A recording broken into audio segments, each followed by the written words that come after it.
Today, I'm going to be talking about mind mapping.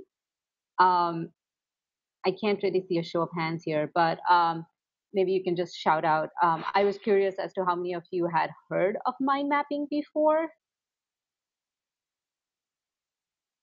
Yes. Yes. Okay, and how many of you guys have actually used mind mapping before? I think I have, but it's been a while. Okay, all right. I've used it in some All right. capacities in the past. Okay, great. So this is just will be a good kind of review of what mind mapping is. So what is mind mapping?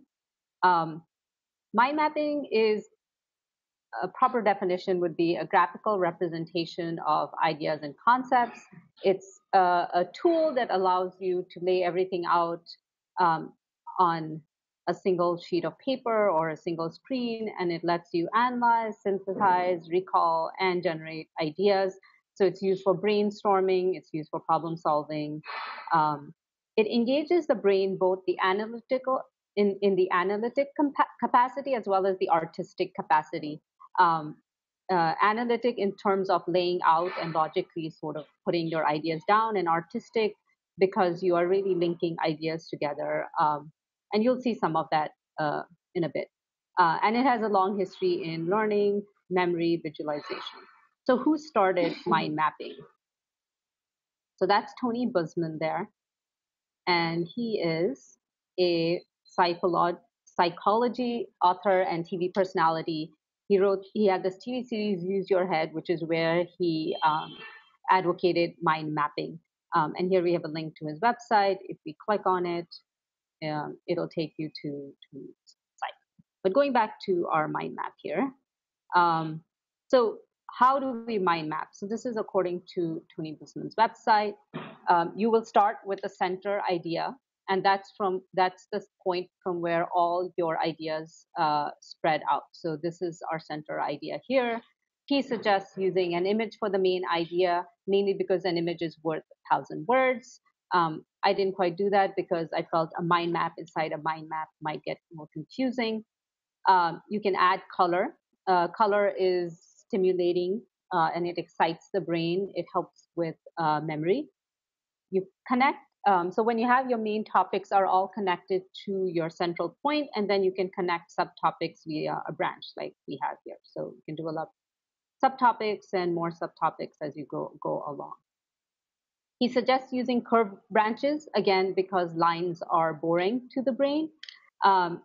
One keyword per line, that's pretty restrictive in my opinion. I aim for about 3 words per line because I feel that's concise. You don't want to be too wordy because that will take away from the function of a mind map, which is the idea of being able to just a quick visual and pull out all the ideas that are laid out. And obviously he recommends using images all over because again, images are worth 1,000 words. And this is my own little piece is you should own it. It's really your mind map. The rules that you follow are the rules that really work for you. There's no really a right or wrong way of doing it. Just some notes on effectiveness. It has, students, they had a study in 2005, 80% of the students who use it said it helped them understand concepts of science a lot better. And it's also been known to help with memory recall. So why do I do it?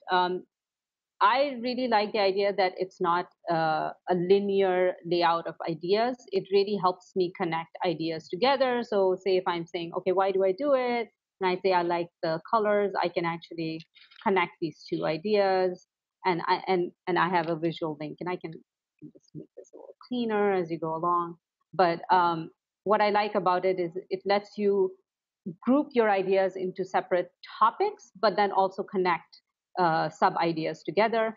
I really like the idea that when I have too much data to deal with, it allows me to dump all of it on a single sheet of paper.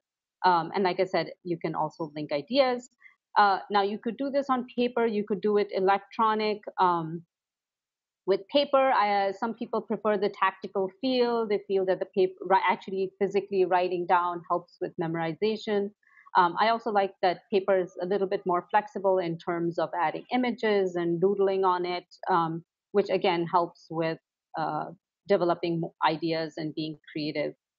With electronic, it's quick. I can just add more points, and you can really just keep taking points as you go along, reading on the web. So it's really quick. It's searchable if it's electronic. A lot of this is actually stored as HTML. You can easily add links and images. So you saw how we have a picture of Tony Busman. We had a link to his website. You can attach documents, and you can export your mind map as a PDF or as HTML, depending on what formats. And there are a bunch of software that do it.